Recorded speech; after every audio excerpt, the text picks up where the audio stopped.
Hey everyone, so this is like my fourth time trying to record this video and I am still not happy with it. So we're going to try doing something a little bit different today.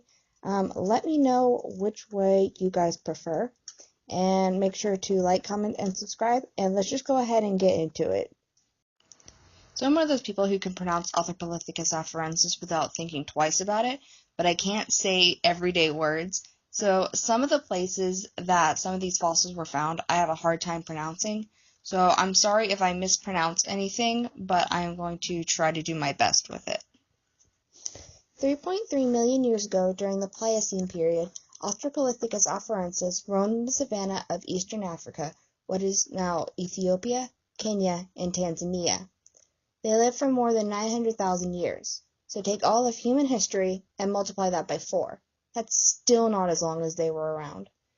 Disappearing almost 2.95 million years ago, they are one of the longest living and best known human species.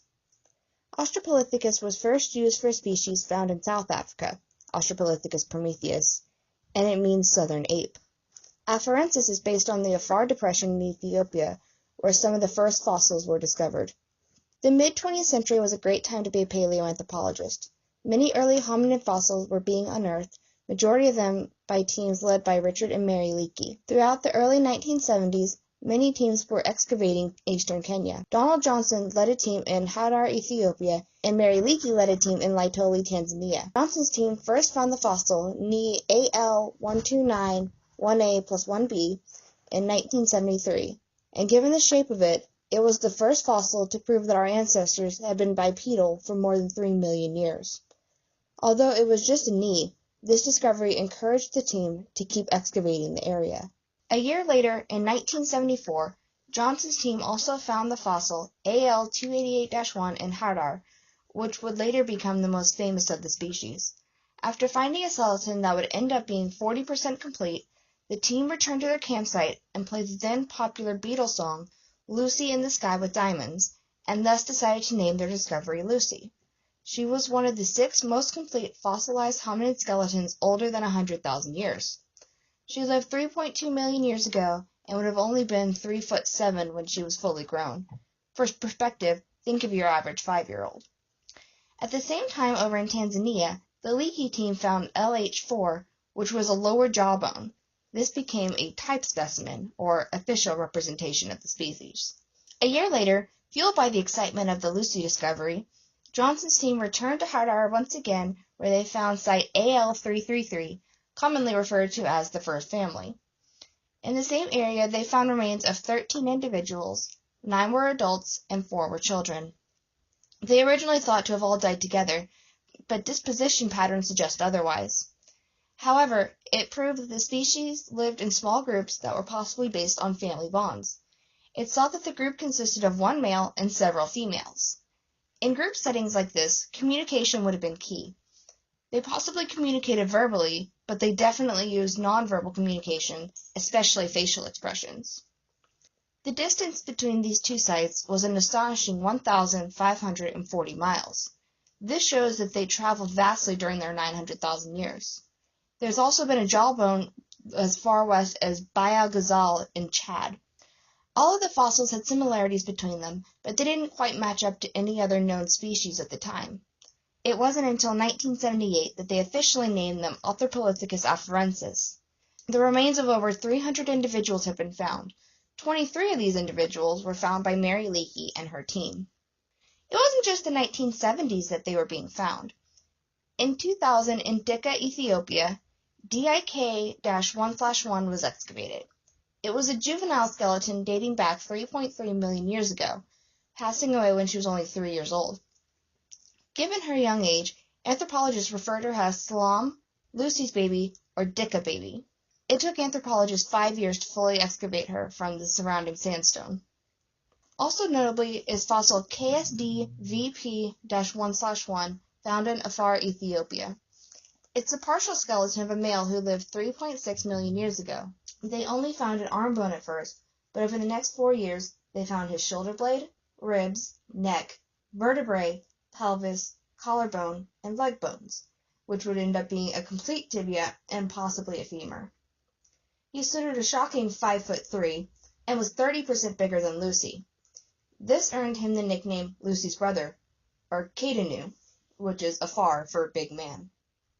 Returning to Dika in 2010, a fossil dating back 3.4 million years ago was found with cut marks in it. Although no tool technology existed yet, it appeared that stones were used to remove the flesh and smash the bones to get to the marrow. There weren't any Australopithecus Afarensis bones found, but they were the only known hominin in the region during this time period. They would have had to use simple tools. They couldn't craft tools, but they could use sticks and other non-durable plant materials, as well as stones they would just pick up off the ground. Australopithecus Afarensis is a blend between modern ape and modern human qualities. Females grew to be 3'5" to 3'7" and weigh 66 pounds, and males grew to be about 5 feet, weighing between 99 to 150 pounds. A bonobo chimpanzee stands at an average of 3'8", so think of a chimpanzee standing next to a 12-year-old child. This large sexual dimorphism is very common in early hominin species. Not only their size, but their brain size and skull shapes were close to chimpanzees as well, but they walked upright like humans rather than on their knuckles. They had small brains, coming in at 430 cubic centimeters and comprised 1.3% of their body weight. Now, adult humans have a brain size around 1,350 cubic centimeters, but our babies are born with an average of 341 cubic centimeters, which skyrockets to 558 cc by 3 months. Children would have grown rapidly after birth and reach adulthood earlier than that to modern humans, a development pattern more closely related to chimpanzees. We don't know for sure how much hair they had, but artists who are familiar with anatomy work to make reconstructions based on the casts of their bones. They take these casts and build up the muscle and flesh out of clay, then they paint them and add the hair.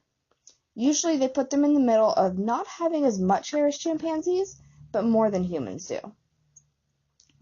Their skulls have many ape-like features. Most prominent is a low, sloping forehead with a prominent brow ridge. Their faces were strongly pragmatic, meaning that they had protruding jaws. In addition to protruding jaws, they had a projecting face. Their nose, or snout, whatever you want to call it, was flat, much more ape-like, and did not have a chin. There was not a deep groove lying behind the brow ridge, and the spinal cord emerged from the central part of the skull rather than from the back.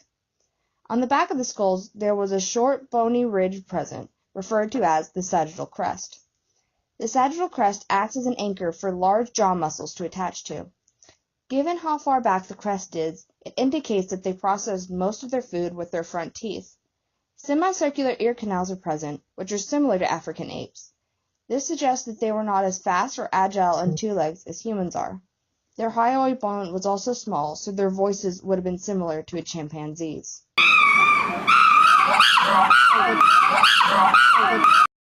While humans have parabolic dental arches, Australopithecus afarensis had rectangular arches, meaning that their jaws were relatively long and narrow. The teeth on the lower jaw were arranged in rows that were slightly wider apart in the back than in the front.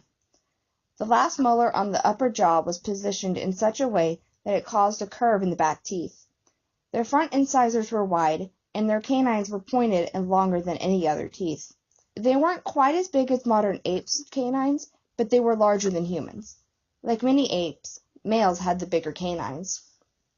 There was a gap present between the canine and the surrounding teeth, which is very ape-like. On top, the gap was present between the canine and the incisor. On the bottom, it was present between the canine and the premolar. Speaking of premolars, the ones on the lower jaw had ape-like cusps, the raised bumps on your teeth. On apes, the front molars tend to have one large cusp, whereas humans have 2 equal-sized ones. Their back molars more resemble human teeth with a Y5 cusp pattern, meaning that there are 5 cusps on their teeth and the grooves form a Y shape. Studying the microscopic analysis of their enamel shows what their typical diet would have consisted of. They mostly had a plant-based diet, primarily of fruit and leaves rather than seeds. Given the 2010 discovery in Dika, it's probable that they ate some meat as well, though it's thought to have been a second choice. The rib cage was cone-shaped, similar to apes. They would have had large bellies that were adapted to low-quality but high-bulk diet. Their upper torsos would have been stronger than modern humans, indicating that they would have at least spent some of their time in the trees. During the Pliocene, the jungles were becoming the savanna, so Australopithecus afarensis would have been a species in that transition from tree-dwelling apes to bipedal apes. Their pelvis was more human-like. It was short and wide with a lateral flare of the ilia, but it lacked the refinement that allowed humans to have a striding walk. However, the change from an ape-like pelvis to a human-like one would have made childbirth more difficult. They had many human-like features in their limbs that allowed them to be bipedal. Their femurs slanted in towards the knee, which enlarged and straightened the outer condyles, which are the rounded parts of the anterior bones. Their spines also had a similar curvature to humans, although their shoulder blade sockets faced upwards similar to an ape's. They had long arms with powerful forearms and curved fingers. Traveling down, they had short thighs, which resulted in short legs overall. Their ankles resembled human ankles, and they had arched feet with wide toes. Their big toes were aligned with the other toes rather than being opposable. Their toes were also slightly curved, remnants of their ape ancestry. Let's travel back to the 1970s for a moment. 1976 in Laetoli, Tanzania, to be specific. Mary Leakey's team stumbled across an extraordinary find on the same sediment layer as Australopithecus afarensis. Nearly 88 feet long is a trail of impressions of about 70 footprints, forever cemented in the earth. The Laetoli footprint trail is 3.6 million years old and shows 3 early humans walking through volcanic ash. A volcano had erupted, and then rain had fallen and made it damp. You can still see the indications from where the raindrops fell on the ash. The sun then dried the damp ash, hardening it like cement. The volcano then continued to throw out ash until there was a layer almost 8 inches thick, which covered the footprints and preserved them. These are the oldest known footprints of early humans, and it took 2 years for them to be fully excavated. At first glance, it looks like 2 individuals walked side by side. On the right was an adult, and on the left a child. When the footprints are inspected more closely, the prints on the right side are blurred, as though a second adult followed and was treading onto the prints left by the first. They paused after walking for a bit, and then turned left. The footprints are hard evidence that they were bipedal, with a big toe in line with the rest of their foot. They had a short stride, supporting the theory of short legs. Humans much later would develop longer legs that allowed us to walk farther, faster, and cover more distance each day. They walked similarly to humans with a heel strike, followed by a toe off. You can see where they would have propelled themselves forward using their toes. Their feet also had central arches that would have helped in pushing themselves forward. The shape of the feet, along with the length and configuration of the toes, shows that it was from early humans, and like the discovery in Dicca, Australopithecus afarensis were the only known species in the area at the time. So that's a brief overview of Australopithecus afarensis. If you have any questions, feel free to comment down below, and I will try to answer the best I can. Make sure to like, comment, and subscribe, and I will see you guys next time.